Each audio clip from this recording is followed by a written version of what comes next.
Hello and welcome to the Climbing Daily Wednesday news show. We have been out all week filming, but we're back in the office bringing you guys all the news. So it's sort of a bit of a Yosemite themed news show this week. Everyone seems to be out there crushing at the moment, and we're going to start with Pete Whittaker, who has returned to Yosemite for a bit of a rope solo mission. Pete managed to rope solo Half Dome and El Cap in a day with a time of 20 hours and 19 minutes. Pete had only previously climbed the nose twice and El Cap once before and has never rope soloed them. So he's known for his massive endurance challenges and this one was no exception. But I don't know if you saw it on UKC, there was like a little interview with him and he reckons he could shave off quite a lot of time with sort of extra faff that he did en route, and now he knows it, so maybe he's going to be back and like whittling down that 20 hours. Nice, impressive. Also in Yosemite, Nina Caprez and Hazel Findlay have teamed up to create a European female super team. Hazel and Nina have teamed up in order to take on a free ascent of the nose. Hazel has been working the whole route and Nina is focusing on the pitches she didn't manage to climb on her attempt with Lynn Hill, namely the changing corners pitch. Okay, so they're not currently on the wall and they've been doing some bouldering and some other climbing as well, including Book of Hate, which Hazel climbed. She's climbed previously, but she went back to climb again for some filming. And she says it's probably the easiest 13D someone like me will ever find. This one is all in the legs. It's worth checking out. Adam Ondra put a vlog up about climbing it, and did you see it? He's like scratched his whole back. Oh really? He kind of came off, I think, the flash attempts. It's just like, just cheese grated himself on it, and then sent it. It's good vlog. Sticking with Yosemite news, I'm going to read his name out. Keita Kurakami has made an impressive free ascent of the nose, and what's even more amazing is he did it whilst rope soloing. Keita had attempted to free the route last year but had to halt his climb and shelter on the top of El Cap during a storm. Although he returned to the route after the storm, he did not count that as a true free ascent. He returned this year and stepped things up a bit by rope soloing the route. He spent 5 days climbing and cleaning it, taking 10 falls, but eventually sending every pitch. So super cool achievement, like obviously just freeing the thing isn't enough, so he's got to go do it by himself. And there was a really interesting quote from Jorg Verhoeven, who's done it previously, and he was saying how it's like rope soloing is pretty much like having a partner, but it's a psychological thing, like being up there totally by yourself and motivating yourself to free those pitches makes it just so difficult, so nice one. So the nose must be super busy at the moment because the youngest person ever to free the nose has indeed freed the nose. Connor Herson has made the 6th free ascent of the nose, and at 15 years old, he is by far the youngest climber to make the ascent on Yosemite's most famous route, beating Beth Rodden by a casual 10 years. So there's not a huge amount online about Connor, which is rightly so because he's only 15, but he is on the American sport climbing team, youth sport climbing team. And I just want to big up his dad, Mr. Jim Herson, who supplied a lot of the photos that is going around in the press at the moment, because I think he deserves a bit of a big up for being the dad that basically helped his son free the nose. Good work, Jim. Right, in other news, Sachi Amma has climbed a 9A+ in Japan. Sachi Amma has made a first ascent of a 9A+ on the Shirakabe face in Japan.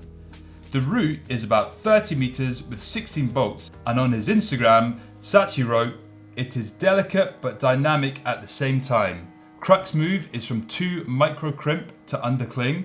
I can grade crux part 8A+ V12. Quite long route but very bouldery." Amazing effort there from Sachi, who is back into hard sport climbing routes. And just a little note on that is that Mr. Andrea Cosu, who is a friend of EpicTV's and is the filmmaker who is in charge of making the Italian climbing files. If you haven't checked that series, check it out, it's amazing. But he's a very talented filmmaker and he was out there with Sachi, he's a good friend of Sachi's, and he was making a film about the first ascent. So very excited to see that come out very, very soon. I'm not sure when it's going to come out, but yeah, big ups Andrea and big ups Sachi. Now, sticking with hard climbing news, Carlo Traversi has repeated, or the first person to repeat, the very difficult crack called Meltdown, a 514 in Yosemite. This is the first repeat of this notoriously difficult route, first climbed by Beth Rodden in 2008. It features a thin crack that needs to be lay-backed using glassy footholds on the face. Carlo had to wait years for the conditions to be right, but sent it on his third go of the day, placing all the gear on lead. He was saying how his B-layer brother had to stand in a pool of water at the bottom of it in just his boxers because it rained so much, which frankly I think the B-layer deserves as much recognition as the climber in that case. But nice one, Carlo. There's a theme coming out of this show. It's Yosemite heavy, isn't it?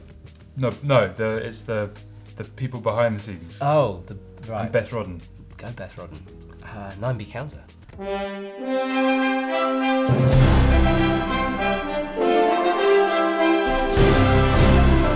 Now the big news with the 9B counter is I've fixed it. I fixed it this morning. Look.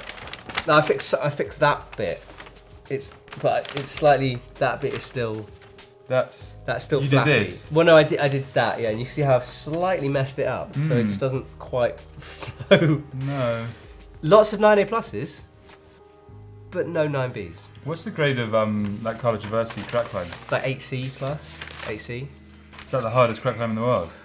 Well, it's debatable because this links quite nicely in a minute, but like recovery drink, Meltdown. Is Meltdown a proper crack? Is it a face climb? Is it just?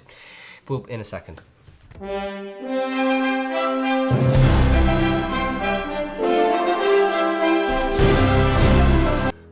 Before you go on, we talked about 9A pluses. We've only mentioned one so far in the show, but there has been another one. Alessandro Zeni has climbed the first ascent of Energia Cosmica, Cosmic Energy, a sports climb in the Dolomites. The route is in the Bilico Crag, high in the mountains in Italy, and it took him 62 goes before he eventually red pointed it. He bolted it last year. All right, carry on. EpicTV. I lost my track then. That was 62 goes. 62 goes. How do you keep track of that? I think he's got like a tally thing at the bottom. Like a little Yeah, chalk. That's what like chalk's for, right? Yeah, it's true. Epic TV Media, we've got a bunch of new stuff on the website, and one of them we mentioned earlier, which was the recovery drink film, which has come out. So that features Tom Randall, Pete Whittaker, trying certainly one of the hardest crack climbs in the world, if Meltdown, if you don't count that. Check out this little teaser. A bit more breeze. Yeah, there is, yeah.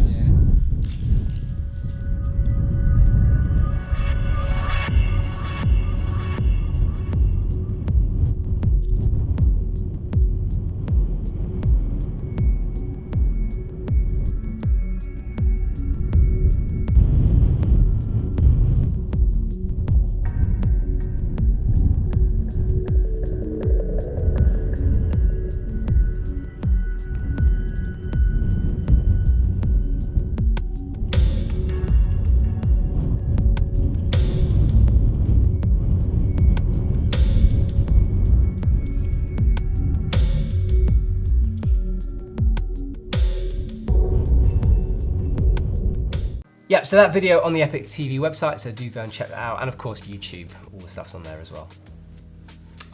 Also, we've got the latest, actually it's a lost vlog from Cold House Media. Basically, we went from 70 to 72 71 to 73 without doing 72. So I put 72 up on EpicTV.com. Sorry guys at Cold House Media, but it's the lost vlog, and I would say that it's a very good vlog. They are basically working a new crag, bolting a new crag in the pool, which maybe we should talk about one day because it has created quite a bit of discussion on Facebook. Some people very much against it, some people for it, and it's kind of it's been an interesting conversation.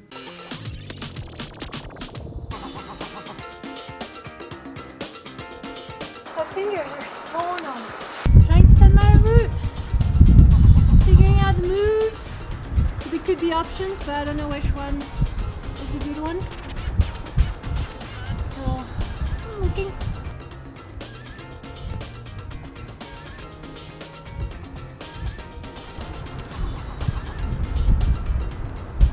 Oh, got a rock in my ear.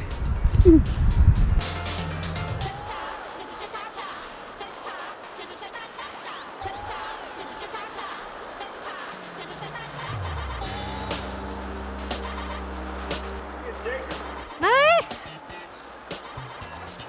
Welcome back, man. Thanks, dude. That was a sweet one. Wow.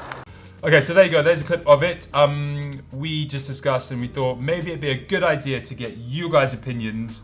So comment below, let us know what you think. Is bolting in Nepal a good thing, a bad thing? And we'll have the proper conversation next week where we have thought properly. Time to collate. About our thoughts and what you guys think. And, you know, we'll raise a few of your points as well if we think they're any good. So the final teaser we need to talk about is the Catalyst training series, and this week is all about dynamic movement. So this is what Louis Parkinson is known for. Captain Cutlass jumping around, check it out. Pick a climb, ideally one you've done before, and not one that you find too difficult. Just to get used to the exercise, pick an easy one first.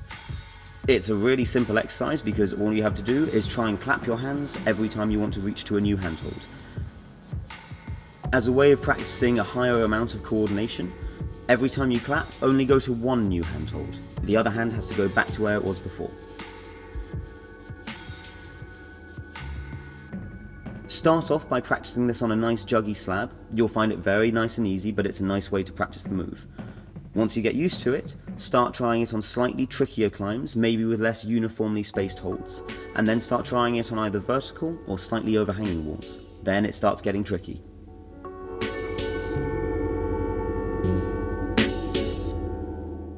So that series is on EpicTV. It's also on our big YouTube channel, so if you want to train for specific things, including this week, dynamic movement, then go and check that out. Clap and climb. Clap and climb. Clap and climb. Climb and clapping. Do you know what this Friday is, Hugo Pilcher? It's been 23rd? No, it's Black Friday. The darkest of all Fridays. In America. Also here, because we are doing a huge sale on the EpicTV shop for Black Friday. Basically, we're adding stuff into the outlet store all the time. You can get ridiculous deals like 30, 40, 50% off stuff. So check it out. There's a link in the description below. This will not be here forever. Like, Black Friday is a day, it's one day. It only happens once a year. Once a year, And then on Monday, it's Cosmic Friday Monday. Yes.